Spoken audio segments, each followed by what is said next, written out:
You guys helped us build it. It looks great. It helps us attract bigger guests, whatever. Especially on a podcast like Call Her Daddy, like the aesthetics are really not the important part. So it just also displays this like lack of really understanding of the space.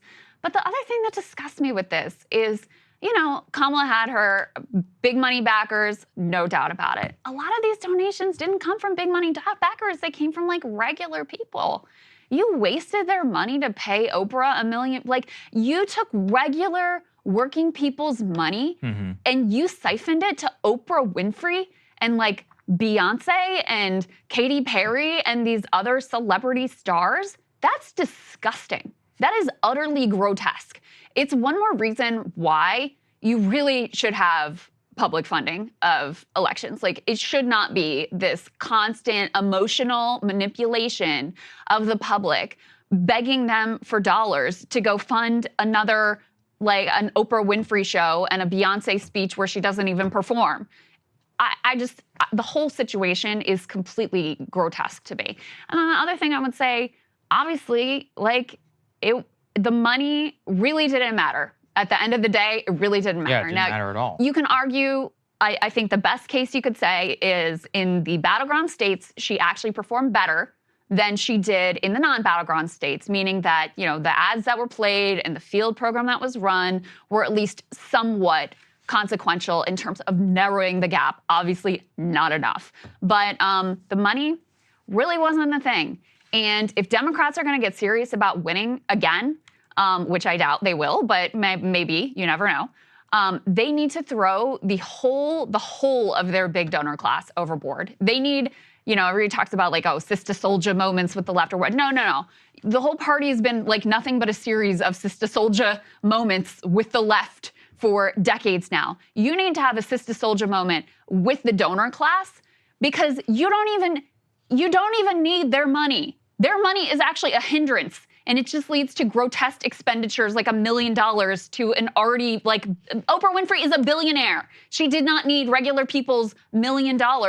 And what does it say about her that she needed to be paid to come out? And what does it say about you that she needed to be paid to come out and endorse and back your candidacy? Just disgusting. It's just so emblematic of what is deeply wrong at the core of this party's ideology. Yeah, and well, we'll continue within that. Let's go to the next part, because this is honestly the craziest one, is that it appears that Kamala Harris paid Oprah Winfrey $1 million during the failed campaign. What's even crazier is it wasn't just Oprah. It includes people like Katy Perry, Lady Gaga, Ricky Martin. There was almost $10 million that were spent behind this, many of which actually did go into the pockets of these event management companies and the stars. Now, here's how naive I am. I am a very cynical guy. Can I think everybody agree with that? All the people who've been watching for years. I genuinely did not know that celebs get paid for endorsements. I didn't either. I was like, listen. They believe in the cause. Yeah, they show up. You do a concert. Like, that's what I thought was going on here too.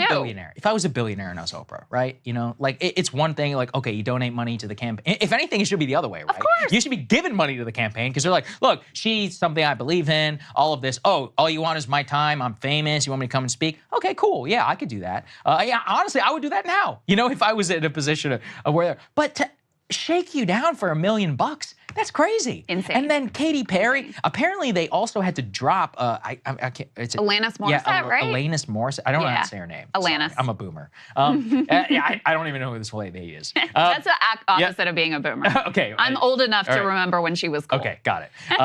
So I don't even know who this woman is, but whoever she is, they didn't have the money to pay her. And I was like, wait, why? Like, why is she getting paid? She should just show up. It's like, you don't need to be compensated for your time. Like, to me, that's crazy. So anyways, I don't know how all that is going down, but yeah, that was the wildest one. There's one more too that we can put up on the screen. They spent $500,000 a day to pay for the like Vegas Sphere thing, which is, who did this persuade? Like, really, who did this persuade? And I saw someone who said, you know, this is the perfect emblem of a campaign that had all the money in the world and no ideas. And, you know, that's basically it. Summed up right there. All the money in the world, but just like with Hillary in 2016, who also outspent Donald Trump, it doesn't matter if you aren't selling something that people don't want to buy. And Trump's campaign fundamentally understood the media landscape vastly better than the Harris campaign did, both with the podcast strategy, but also with the strategy of like, it's cool if we get outspent, because Trump knows how to be controversial and divisive and generate a lot of earned media.